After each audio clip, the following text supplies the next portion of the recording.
سلام پسرم. سلام ماما. من یه بخش دیگه از این مجموعه اومدم براتون ببینم چی بود. اتفاقی داره تو خونه میافته.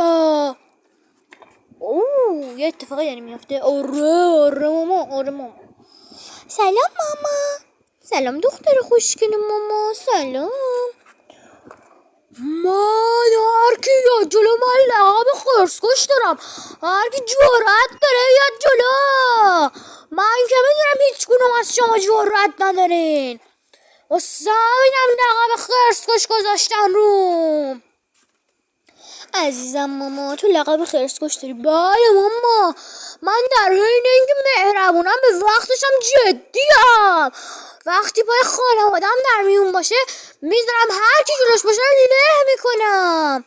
آفرین پسرم. آفرین ماما. حالا واسه ببینم کی بود. کی جرأت داشت بیاد اینجا؟ واسه ببینم. به نظرم یه نفر بود.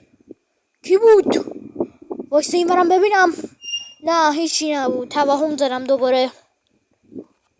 مامان این گربات منو اذیت میکنن. واسه ببینم. واسه چی بود؟ به نظرم یه چیزی بود یا من ندیدم. واسه ببینم. هیچی نبود. یه چیزی اومد. صدای چیزی اومد. بس ببینم چی بود. حواسمو بدم پی گربه. حواست رو داری پی گربه. پس من فعلا باید خداحافظی میکنم برم سراغ لیون ماما. خوشگل ماما. چیکار میکنی؟ سلام ماما. دارم استخون لیون رو میجوام. استخون لیون رو میجویی؟ آره ماما.